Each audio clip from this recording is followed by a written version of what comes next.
Hello everyone, welcome to World Geography series. So here in this video I am going to discuss about composition and structure of atmosphere. So అట్మాస్ఫియర్లో structure అనేటువంటిది ఏ విధంగా ఉంది, so ఎన్ని layers of ఉన్నాయి ఈ అట్మాస్ఫియర్లో, దాంతోపాటు composition ఎట్లా ఉంది అంటే like what are the gases that were present in the atmosphere. So వాతావరణంలో ఉన్నటువంటి పర్యావరణంలో ఉన్నటువంటి ఎటువంటి గ్యాసెస్ ఉన్నాయి, ఉంటే అవి ఎంత మోతాదులో ఉన్నాయి, ఏ గ్యాస్ హైయెస్ట్ కాంపోజిషన్లో ఉంది, ఏ గ్యాసెస్ లోయెస్ట్ కాంపోజిషన్లో ఉన్నాయి అనేటువంటి అంశాలను తెలుసుకుంటాం. సో స్ట్రక్చర్ ఆఫ్ అట్మాస్ఫియర్లో భాగంగా ఎన్ని లేయర్స్ ఉన్నాయి మనకి, రైట్. సో వెర్టికల్గా చూసుకుంటే అట్మాస్ఫియర్లో ఎన్ని లేయర్స్ ఉన్నాయి అనేటువంటి అంశాన్ని, సో ఒక్కొక్క లేయర్కి ఒక్కొక్క విశిష్టత అనేటువంటిది ఉంది. సో ఆ లేయర్ సంబంధించి ప్రీవియస్ ఎగ్జామినేషన్స్లో అడిగినటువంటి డిఫరెంట్ క్వశ్చన్స్ని మనం తెలుసుకునేటువంటి ప్రయత్నం చేద్దాం. So let us start without any further delay. So here the topic is composition and structure of atmosphere. Okay, so చూద్దాం మరి. సో మన అట్మాస్ఫియర్లో చూసుకుంటే, so atmosphere is nothing but what ever the surroundings which we have. So మనకి ఏదైతే చుట్టుపక్కల ఉన్నటువంటి వాతావరణం ఏదైతే ఉందో, చుట్టుపక్కల పరిసరాలు ఏవైతే ఉన్నాయో, సో దాన్ని ఏమంటామంటే అట్మాస్ఫియర్గా పిలుస్తూ ఉంటాం అనమాట. ఓకే, సో మరి ఈ అట్మాస్ఫియర్ చూసుకుంటే, ఈ అట్మాస్ఫియర్లో సో భూమి సర్ఫేస్ నుంచి అప్ టు 32 కిలోమీటర్స్ వరకు కూడా ఈ టోటల్ మాస్ అనేటువంటిది ఉందన్నమాట. అంటే అప్ టు భూమి సర్ఫేస్ నుంచి 32 కిలోమీటర్స్ వరకే ఏదైనా గ్యాసెస్ ఉన్నా ఇంకేమున్నా కానీ మ్యాక్సిమం ఈ లేయర్లోనే ఉంటాయి.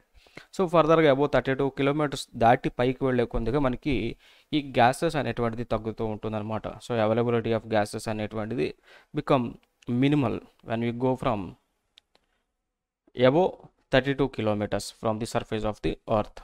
ఓకే, సో చూద్దాం మరి ఈ అట్మాస్ఫియర్లో ఉండేటువంటి ఎయిర్. సో చూసారా, గాలికి మరి ఇప్పుడు ఏదైతే మనకు గాలిని శ్వాస తీసుకుంటున్నామో అది చూడగలమా, టేస్ట్ చేయగలమా, స్మెల్ వస్తుందా, రాదు. సో మనం ఏదైతే ఇప్పుడు మనం ప్రాణవాయువుని పీల్చుకుంటూ ఉన్నామో, సో అది కలర్లెస్, గాలి కంటికి కనిపించదు. టేస్టే ఉండదు. అడోర్లెస్, గాలి స్మెల్ అనేటువంటిది ఉండదు. బట్ కొంతమంది మేధావులు అంటారు స్మెల్ వస్తుంది కదా సార్ అని చెప్పేసి. దాంట్లో ఇన్ కేస్ ఏదైనా ఫ్రాగ్మెంట్స్ కలిస్తే, సెంటో ఇంకేదో కలిస్తే అప్పుడు స్మెల్ వస్తుంది.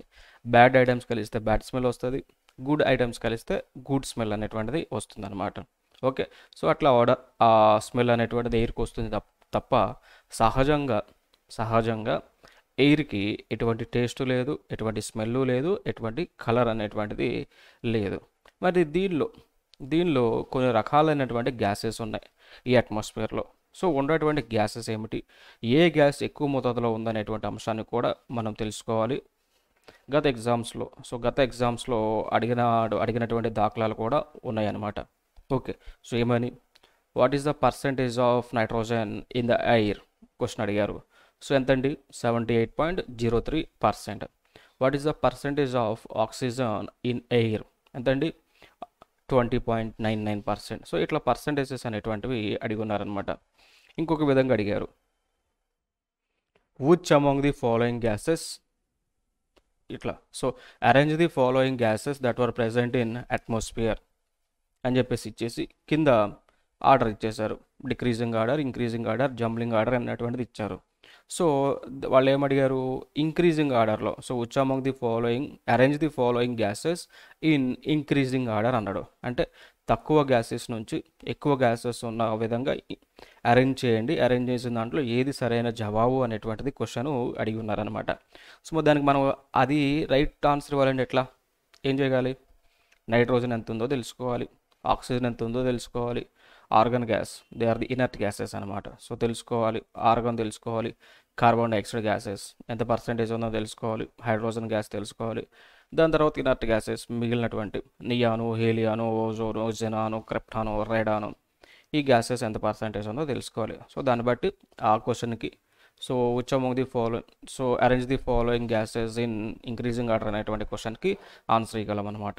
ఓకే, సో చూడండి, నైట్రోజన్ చూసుకుంటే 78% ఉంది, ఆక్సిజన్ చూస్తే 20% ఉంది, ఆర్గన్ చూస్తే 0.94% ఉంది, కార్బన్ డైఆక్సైడ్కి సో CO2కి 0.3% ఉంది, హైడ్రోజన్కి 0.1% ఉంది. ఓకే, సో ఈ సీక్వెన్స్ గుర్తుపెట్టుకోండి. సో వాతావరణంలో ఉండేటువంటి నైట్రోజన్ ఎక్కువ మోతాదులో ఉన్నటువంటి గ్యాస్ ఏమిటి అంటే నైట్రోజన్ గ్యాస్ అనమాట. Okay, so nitrogen gas. మీకు ఇంకో డౌట్ రావచ్చు, సార్ మరి నైట్రోజన్ గ్యాస్ ఏదైతే ఉందో మరి ఇవి చెట్లు ఉపయోగించుకోవచ్చా, డైరెక్ట్గా మనం నైట్రోజన్ గ్యాస్ని యూజ్ చేసుకోవచ్చా? లేదండి, we cannot use the nitrogen gas directly. So there is one process to grasp this nitrogen from the atmosphere. Okay, so అదొక ప్రాసెస్ ఉంది. ఇంకొకటి, చెట్లు కూడా డైరెక్ట్గా నైట్రోజన్ గ్యాస్ని యూజ్ చేసుకోలేవు. ఓకే, సో దానికి కొంత ప్రాసెస్ అనేటువంటిది ఉంటుంది. ఓకే, సో ఇదే మనకి చూసుకున్నటువంటిది. మరి దీనిలో ట్రేస్ గ్యాసెస్ ఏవైతే మనం మాట్లాడుకున్నామో, సో మిగిలిన పర్సెంట్ అన్నాం కదా,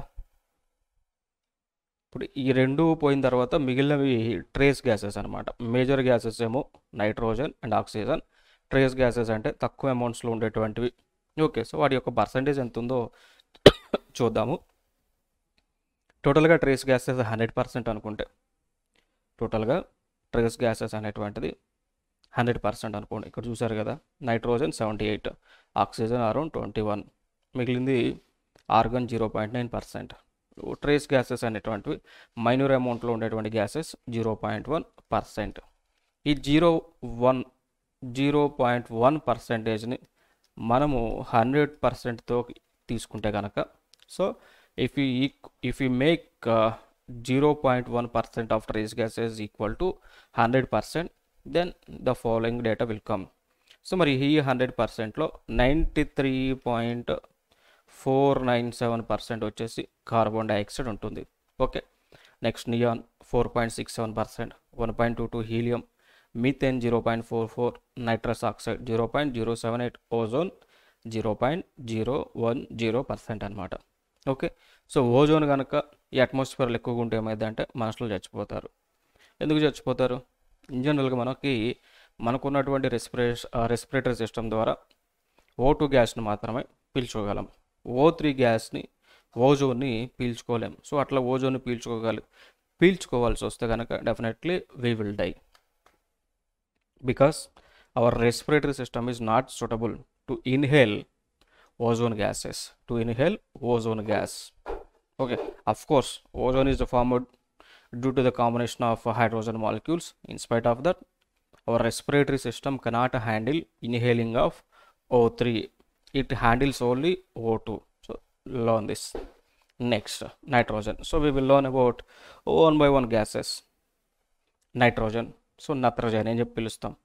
సో దీన్ని చూసుకుంటే major cause of atmospheric pressure, force of wind and reflection of light అనమాట. సో నైట్రోజన్ అనేటువంటిది దాదాపు ఎంత ఉంది, దాదాపు నైట్రోజన్ వచ్చేసి మనకు దాదాపు 78% నైట్రోజన్ ఉంటుంది. ఓకే, సో దాదాపు 78% మనకి నైట్రోజన్ ఉంటుంది. సో ఈ నైట్రోజన్ వల్ల అట్మాస్ఫిరిక్ ప్రెషర్ అనేటువంటిది క్రియేట్ అవుతుంది, విండ్కి ఫోర్స్ అనేటువంటిది ఉంది, లైట్కి రిఫ్లెక్షన్ అనేటువంటిది ఉంటుంది అనమాట. నెక్స్ట్, ఈ నైట్రోజన్ రెగ్యులేట్స్ కంబషన్. సో మండేటువంటి గుణాన్ని ఈ నైట్రోజనే రెగ్యులేట్ చేస్తుంది. Next, avoids cook burning. So వెంటనే బర్న్ అవ్వకుండా నైట్రోజన్ సహాయపడుతుంది.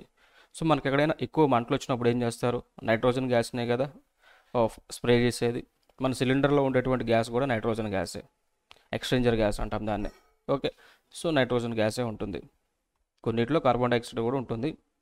ఓకే, కొన్నిట్లో కార్బన్ డైఆక్సైడ్ ఉంటుంది, కొన్నిట్లో నైట్రోజన్ గ్యాస్ కూడా ఉంటుంది. We use them as exchange చేస్తారనమాట.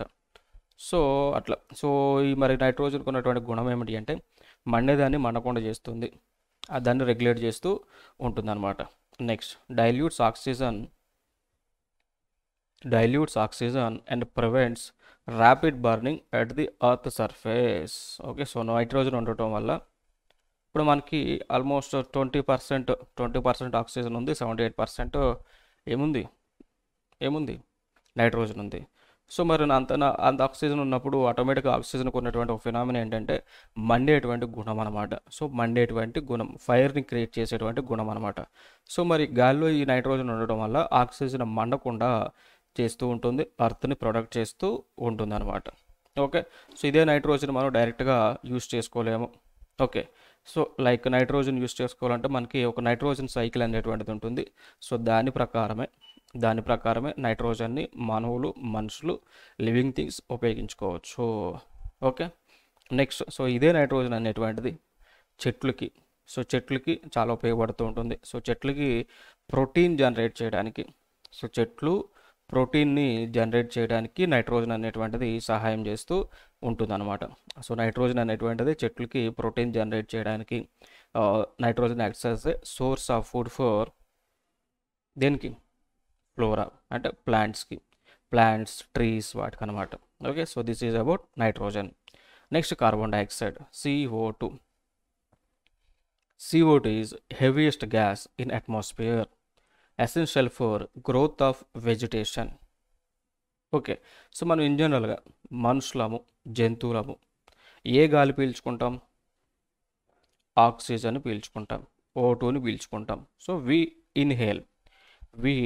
ఇన్హేల్ ఆక్సిజన్, ఎక్స్హేల్ అంటే విడుదల చేసేటువంటిది ఏం చేస్తాం? CO2 అనమాట. ఓకే, సో మనుషులు విడుదల చేసినటువంటి CO2 దాంతోపాటు ఆల్రెడీ వాతావరణంలో ఉన్నటువంటి CO2 ఈ రెండు కూడా యూస్ చేసుకొని ట్రీస్ ఏవైతే ఉన్నాయో ఇవి ఏం చేస్తే ఆహారాన్ని ఉత్పత్తి చేసుకుంటాయి అన్నమాట. ఓకే, సో మనుషులు విడుదల చేసేటువంటి కార్బన్ డైఆక్సైడ్, వాతావరణంలో ఆల్రెడీ ఉన్నటువంటి కార్బన్ డైఆక్సైడ్, ఈ రెండింటిని ఉపయోగించుకొని చెట్లు ట్రీస్ ప్లాంట్స్ ఆహారాన్ని ఉత్పత్తి చేసుకుంటాయి. ఓకే, సో ఈ విషయాన్ని తెలుసుకోండి. Next transparent to incoming solar radiations but opaque to terrestrial radiations radiated from the earth surface which keeps air near the ground warmer. ఇంకొక విషయం ఏమిటి అంటే క్వశ్చన్ అడిగి ఉన్నారు. So which among the following is greenhouse gas అని చెప్పేసి గతంలో కూడా క్వశ్చన్స్ అనేటువంటివి అడిగి ఉన్నారనమాట. So which among the following ఇక్కడ రాస్తున్నాను. Which among the following is greenhouse gas?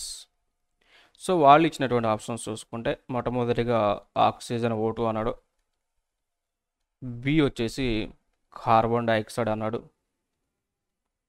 Okay, so B వచ్చేసి కార్బన్ డైఆక్సైడ్ అన్నాడు, సి వచ్చేసి నైట్రోజన్ అన్నాడు. ఓకే, సి వచ్చేసి నైట్రోజన్ అన్నాడు, డి వచ్చేసి కార్బన్ అన్నాడు. సో ఏమవుతుంది? What is the answer? Sorry, ఇది హీలియం తీసుకోండి. సో ఏమవుతుంది answer?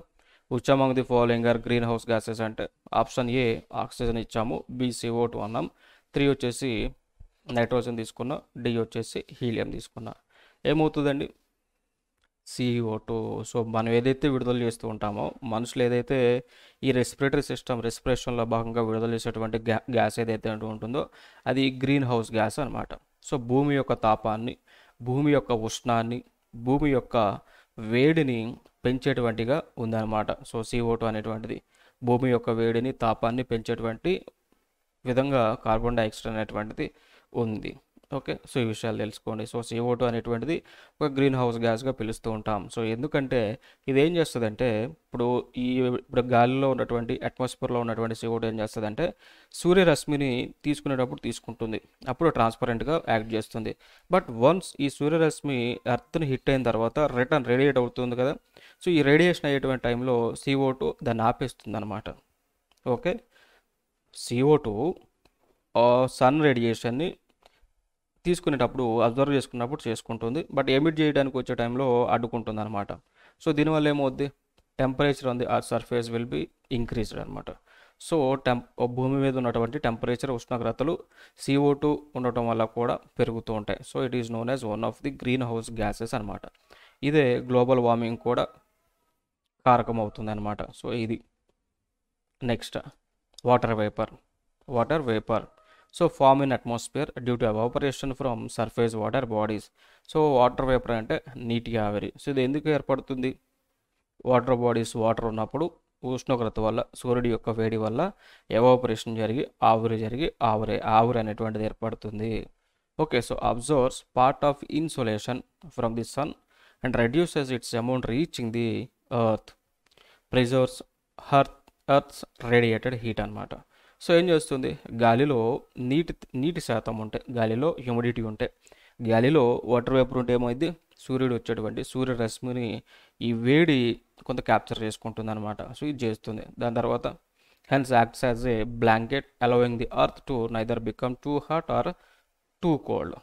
Amount of water vapour decreases with altitude, amount of water vapour decreases from equator to poles అనమాట. సో ఏం జరుగుతుంది అంటే, ఇప్పుడు ఏదైతే వాటర్ బాడీస్ వల్ల వాటర్ వేపర్ ఏర్పడుతుందో, సో ఇది ఈక్వేటర్ నుంచి పోల్స్కి వెళ్ళేలోపు తగ్గుతుంది అనమాట. సో ఈక్వేటర్ దగ్గర ఎందుకు ఎక్కువ వాటర్ వేపర్ ఉంటుందంటే, ఈక్వేటర్ దగ్గర ఎక్కువ టెంపరేచర్ ఉంటుంది. సో ఈ టెంపరేచర్ వల్ల అక్కడ ఉన్నటువంటి వాటర్ అంతా కూడా వేపర్ అయిపోతుంది, ఆవిరవుతుంది, అందుకే ఎక్కువ ఉంటుంది. పోల్స్కి వెళ్ళే కొందుకు తగ్గుతూ ఉంటుంది. పోల్స్ దగ్గర ఎందుకు వాటర్ వేపర్ తక్కువ ఉంటుందంటే, సన్లైట్ తక్కువ ఉంటుంది. సో సన్లైట్ తక్కువ ఉంటే వాటర్ వేపర్ తక్కువ ఉంటుంది. ఓకే, సో దాంతోపాటు ఆల్టిట్యూడ్ హైట్ పెరిగే కొద్ది కూడా ఈ వాటర్ వేపర్ అనేటువంటిది తగ్గుతూ వస్తుంది అనమాట. సో భూమి దగ్గర ఎక్కువ వాటర్ వేపర్ ఉంటుంది, ఎత్తు పెరిగే కొద్దిగా వాటర్ వేపర్ అనేటువంటిది తగ్గుతూ వస్తుంది అనమాట. ఓకే, సో ఈ వాటర్ వేపర్ గాలిలో ఉండటం వల్లనే భూమి అతి ఎక్కువ కాకుండా అతి చల్లగా కాకుండా ఉంటుందన్నమాట. సో ఉష్ణోగ్రతల్ని ఆప్టిమమ్గా ఉండటానికి వాటర్ వేపర్ అనేటువంటిది సహాయం చేస్తూ ఉంటుంది.